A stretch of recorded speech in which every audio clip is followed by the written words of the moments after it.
I trusted Book Talk on this one. I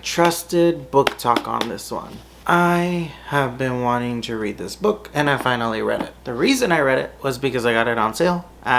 This was on the recommended table at Barnes & Noble, and somebody recommended this book to me before too, and they said it was really good. I trusted them. I trust their opinion for the majority of everything. Now that I'm kind of done with my mental breakdown. Hi. Hello, I'm Noel floating in the clouds, and today we are going to be reviewing The Cruel Prince. I did have a few things I didn't like about this book, and it's quite a list. I didn't completely not enjoy the novel, but I didn't completely enjoy it altogether. What is the book about? The Cruel Prince by Holly Black is about a human girl named Jude living in a fairy world of Elfhame. She was forced to live in Elfhame after her stepfather, Madoc, killed her real parents and then kidnapped her and her sisters and forced them to live in this fairy world. The folk or the fairies of this society like to degrade and humiliate humans, specifically Jude and her twin sister Taryn. Their eldest sister Vivi doesn't suffer the same fate, as she is a fairy herself. She is a part of the folk, and she is also Madoc's daughter. For this reason, Jude decides to enter into a tournament to finally prove herself and become the king's knight. And as she enters the tournament, she ends up on Prince Dane's radar. Prince Dane is the second oldest son, and he is the successor to the throne. He invites her into his court of shadows, and now that she's had a sneak peek into the lives of the royals, she wants power for herself. Along the way, she unveils secrets of her arch nemesis and bully Prince Carden, who is the youngest son and the youngest prince. And as she digs deeper into the drama of the royals, she finds out that she cannot even trust her own family in this power-hungry society. I was excited to read this book because the first few lines of the summary on the back of the book actually happen in the first 10 pages, and that usually never happens in books. So I was excited to see where this book would take me. I was excited to see the journey that it would take me on. But I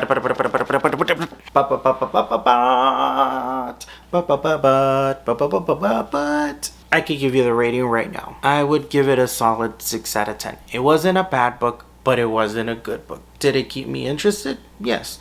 Was it fast-paced? Yes. Did I like all the characters? No. Did it make for an interesting novel? Yes. Maybe it was intentional that I wasn't supposed to like all the characters? Yeah. Maybe I'm not supposed to like all the characters. Did I like any of the characters? No, except for Vivi. That's the only one. All the characters in this novel are very unlikable, and they don't have any redeeming factors, and they're selfish. I kept hoping that all the antagonists were going to be morally gray, and they were going to show this morally gray side to themselves, where yes, they may be bad, but they do good for the people that they love. But no, they were just very selfish people. And do I understand what the author was doing? Yes. So what the author was doing overall was she was trying to tell the reader, hey, everybody in Elfhame is morally corrupt and they're just greedy for power. So you're not supposed to like any of these people. But when I don't like anybody in a novel, that doesn't incline me to want to finish the novel. Did I finish? Yes, I finished this novel because I wanted to know what happened at the very end. But I didn't care for anybody. I just didn't. I didn't like any of the characters. They all felt icky to read. It all felt annoying to read at the same time. I wasn't rooting for any characters or any characters' story arcs, any character development. I was just looking forward to the book's ending. How did it end? Did it end with a surprise? I don't care about the pages in between here and the end. What's the end? I wasn't rooting for any characters, so when I'm not rooting for any characters, then I don't really care what happens in the story. I want to know the ending, but I don't really care what happens in the story. But I found myself not liking Jude, and she's the main character. And when you don't like the main character, that can really make a book kind of suck, especially if they're the only person speaking in the novel. If they're the only one that you could see out of their eyes, it kind of becomes you rooting for the character that you actually like to show up on screen and or show up in the book and on the pages, and that didn't really happen too often. Jude's main motivator into getting power is that everybody is rude to her and everybody treats her poorly. They physically abuse her, they mentally abuse her, and they emotionally abuse her, which I don't agree with. I don't like the characters that were physically, mentally, and emotionally abusive towards Jude. I didn't approve of that at all. And I completely approved that she wanted to get back at them, and that's what I was looking forward to. I was looking forward to her getting back at them, and then the storyline shifting.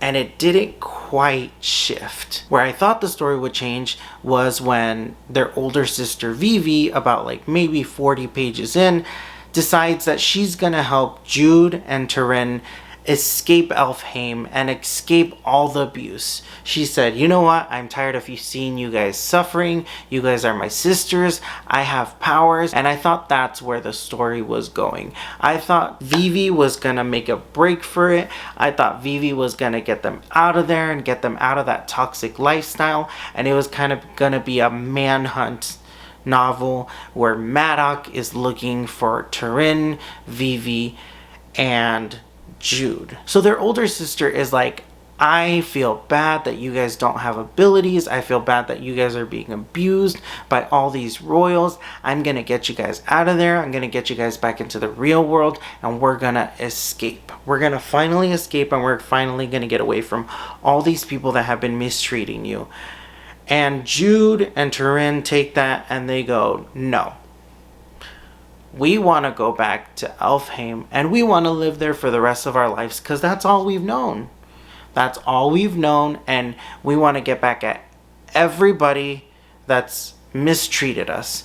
And Jude and Turin both go about it in very different ways. And Jude is trying to become a knight. She also enters into the Court of Shadows, where she sneaks and lies for Prince Dane, and she is seeing what's happening in the lives of the royals, and that they're not so perfect themselves, that they bully other people because they have problems at home. Turin wants to become a noblewoman. She wants to marry into a family, and she's already had her eyes set on a certain family, and she says, you know what, I'm gonna get married, and then that's how I'm gonna get power. So Elfhame has its claws set into Jude and Turin, and their one chance at escaping and leaving this toxic lifestyle behind, they don't leave. And that's where it started to bother me, because I understand being petty, I understand wanting to prove something to people, especially if they've bullied you, manipulated you, physically, mentally, and emotionally abused you. But at a certain point,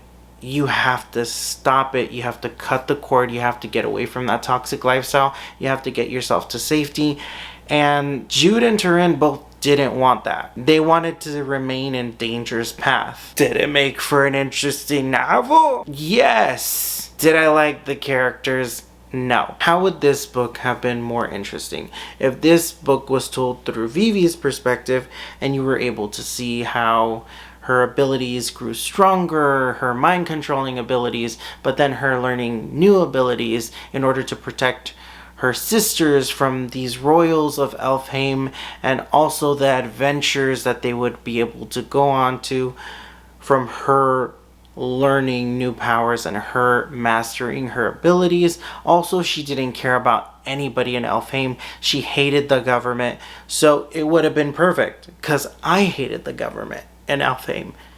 Everybody that was a royal was just kind of a pretentious murmur. Like, they were just terrible people. And Vivi hates these people, and the story would just be way more interesting because Jude admires these people. As much as she hates them, she wants to be them, so she admires them secretly, and she is just envious of them. And Vivi isn't envious of these people. She sees how they treat them, she sees how they treat other people and her sisters morally, and she's like, I'm not okay with any of this. So I would have loved to seen it from her perspective, as she's the odd one out. Ideally, you want to see a story from the oddball out, especially like a chosen one story. Vivi would have been a perfect character. She's the odd man out. She doesn't like this government. She doesn't like the royals.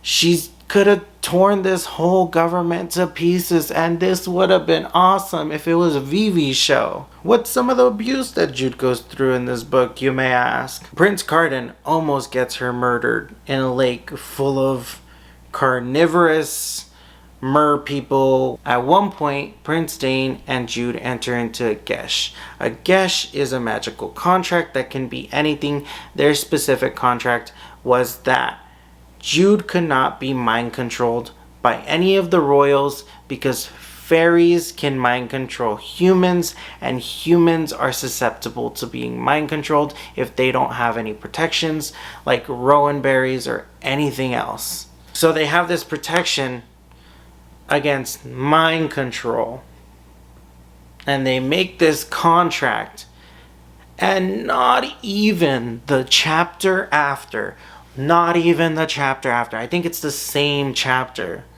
they control Jude with magical forbidden apples that make you susceptible to mind control, and the gesh has no protection against you. And they make her strip, get naked, and basically crawl home in front of all of her classmates, all the way until she's almost home. And they almost kill her.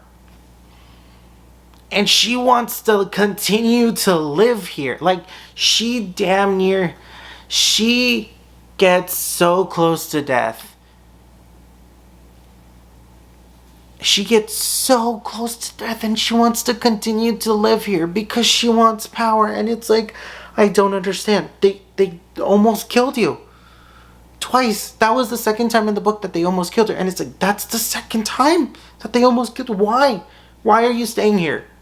They get away from these people. Speaking of things that don't make sense, there was a few parts in this book that could have been longer. For example, when Jude decides that she wants to be the king's knight, Madoc agrees to give her military training, and Jude completely skips out on the majority of that training, and by the end of the book, she's like this ninja master warrior that can somehow fight because Madoc gave her some history books, and she kind of read the history books, but not really. But she's supposed to be this bad A character that's like, I can fight, my stepfather trained me. But it's like, where was the training? That you skipped out on all the lessons, on all the military training. You weren't properly trained for this fight. You're kind of just winging it, girl. It's like, why would you skip out? Why would you skip over military training? If you're an assassin, wouldn't you want to learn that military skill so you can go up against your enemies?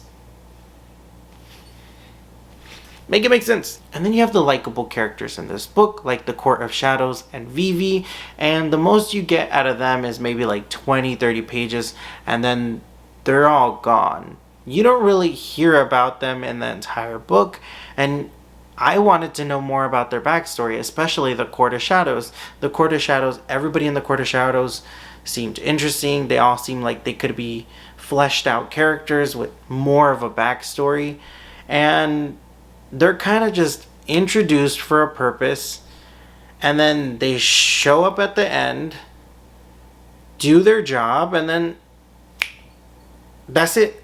The characters I actually want to know more about are treated like throwaway characters, when I feel like they could have spent a little bit more time. Maybe an extra 20, 30 pages going into their backstories. I don't know, like that would have been cool. And of course, as I mentioned before, I did wish I could see Vivi's powers evolve and see her rebel more against Madoc and see how she has a hand in turning Elfhame into a better place.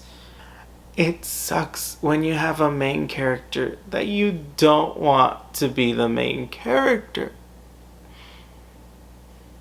Like, I just wanted Vivi to be the main character. That's it. That's it. I feel like all the story's problems could have been fixed by having Vivi be the main character. Was this a fast-paced book? Yes. Yes, it was. It was fast-paced and things happened non-stop. Was it a hard book to get into? Yes. Was it a hard book to get through? Yes. When did the book start to get interesting besides the first couple of pages? The hook sinks you in, and then from there it kind of like slowly dimmers down. And when does it start to get better?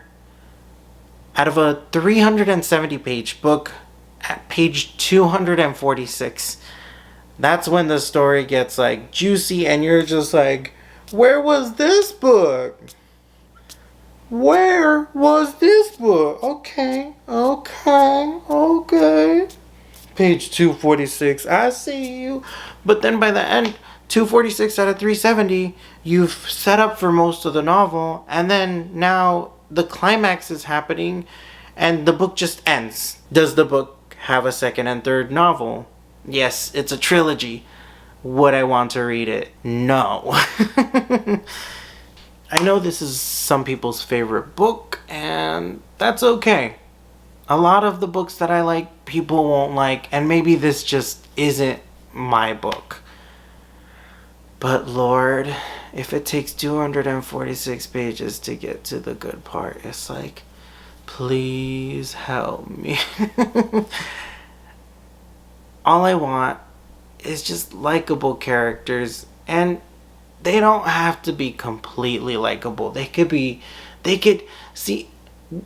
Characters can do heinous things. They can murder, lie, cheat, steal.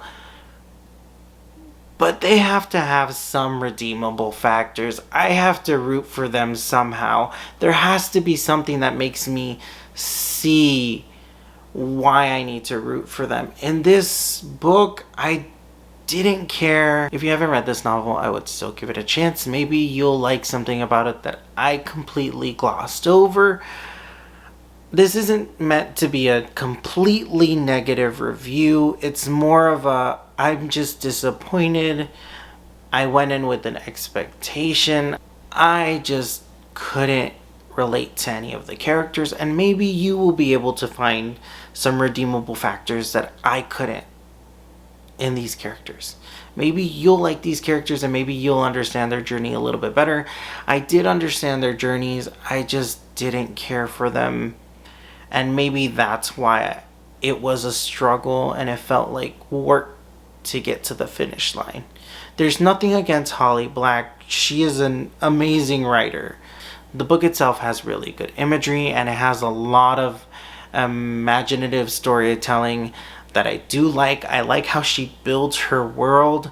The world of Elfhame is really interesting and I really wanted to get into it. But it's just the characters, man. The world is there. The story is there. But these characters just, they drag down the story.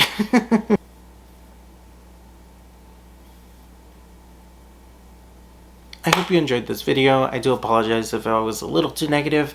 I did feel strongly about this book in a way that I did not want to feel. I was really excited for it and I was really hoping for the best, and that's why I got to the ending, because some books you do need to get to the ending in order to see the redeemable factor. But in this novel, it kind of was a little bit lacking. Like I said, it has nothing to do with Holly Black. Maybe it was just the characters had their purpose. It was supposed to be kind of like a fable where these people are all greedy for power and you're not supposed to like them and you're just supposed to be there for the story. But I do like characters to have some kind of personality and redeemable factors. I hope you did enjoy this video. If you had a few suggestions as to books that I should read with fairies in them, please give those suggestions down in the comments. Like, subscribe.